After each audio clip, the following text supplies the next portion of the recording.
Welcome to CoachingBasketballWisely.com, part of the Coaching Wisely family of websites.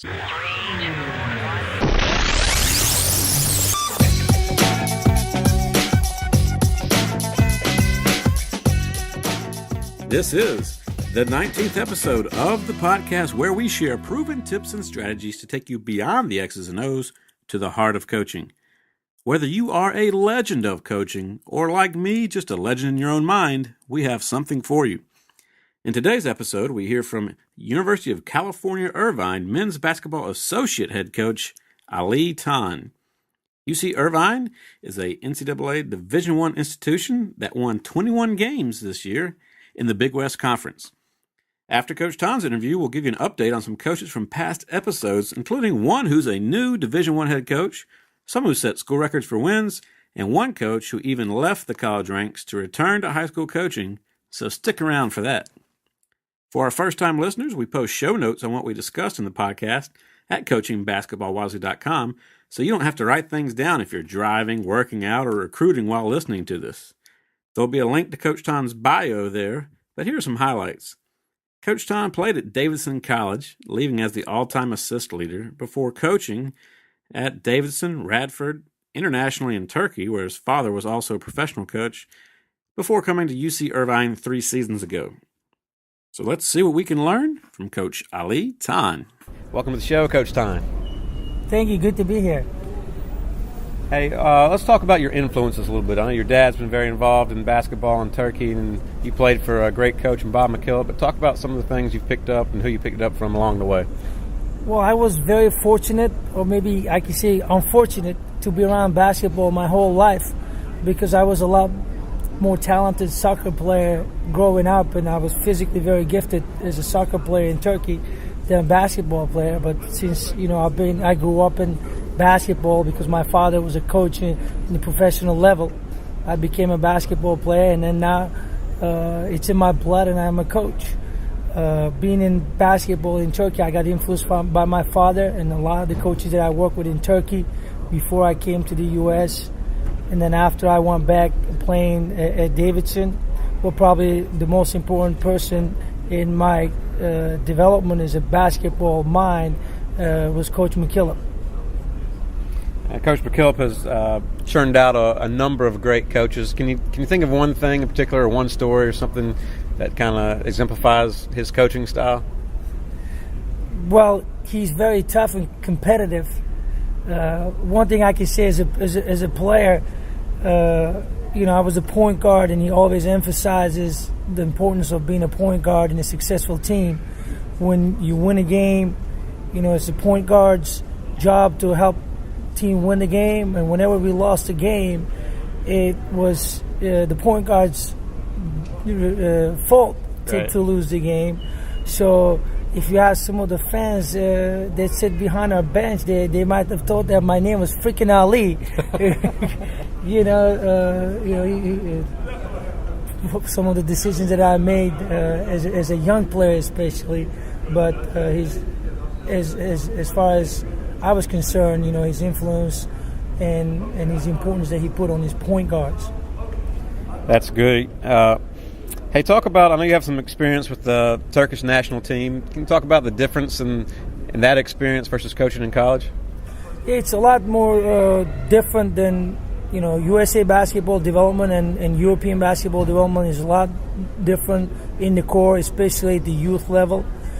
In Turkey, that's the experience that I have. In the summertime, we'd be practicing about 30 hours a week and almost all skill development.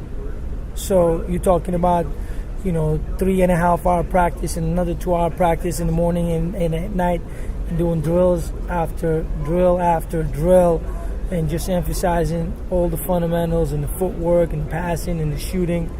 And in today's USA basketball world, you just don't have that opportunity. In the U.S., it looks like a lot of times players become players because they do extra work. They work with other personal coaches, or they're just mentally tough and workaholics. They become players. And over there, I think they identify the great talents and they make them good basketball players. Right. There's definitely a better structure from the grassroots level. Yeah, for sure, because the rules allow that. Right. Over there. So I mean, you might be you're playing in a club team since you're 12 years old to 22 years old. You're obligated to play for that team until you finish 22 years old. So they have that time and structure to build you, to mold you the way they want to play for their club system. Right. Hey, we're going to walk through the season now, breaking it down. So let's look at the preseason right now. What is something that they've done at anywhere you've been that you thought was effective, was good as far as getting your team ready to go mentally, physically? Well, it's a lot different in a lot of places, but we break down the season in probably 5 different parts. Preseason before the games, and in season. You have your non-conference play. You have your conference, and you have your conference tournament. A small conference like ours, we always think about it as 4, and then obviously after that you have your postseason workouts. Postseason and preseason, we're allowed 2 hours of basketball and 6 hours of conditioning and weightlifting. So we do spend, in the places that I've been, those 2 hours have been most successful when you work on skill development and also on the competitive toughness. So not just work on the skills, but make every drill competitive and play 1-on-1, play 2-on-2. That's what we did a lot at Davidson. But even when you make other drills, 1-on-1 drills, all competitive, just get the player's mind to compete against yourself. Can you give me an example of how you might play on 1-on-1? Is it from certain spots on the floor? Do you play to a number? Do you play time limit? Do you play cutthroat? How would you do that to build that competitive nature? I mean, competitive nature, you build it. I mean, you compete, you play to win. I think the most important thing is whenever you do individual instructions or whenever you play 1-on-1, you want to play within the structure of your basketball philosophy. So you can play, 1-on-1 from the top. You can play full court 1-on-1. You can play a 1-on-1 from a closeout. But everything you have to do, I think, it has to go in with your philosophy. So if you're defending a certain way in your defensive system as a team, I think you have to emphasize the same concept, same footwork in your one-on-one drills. You can't just give them the ball and say 1-on-1. Everything has to have a purpose and goal to what you're going to achieve during the season when you guys go out and play as a team. Right, so reinforcing those important teaching points that you have, that you're going to have all year, starting in the preseason. Exactly. All right, so now we're in the season. You can talk about, scouting, practice, anything you think's been effective as far as getting the most out of your guys during the season. Well, I worked in different teams, and different teams observe information differently. So you have to find the right balance. How much information your team observes is very important. So sometimes you just have to keep preparation for opponents to a minimum and concentrate on making your team the best team that you can. And a lot of the good teams that have their system in, they can concentrate on that.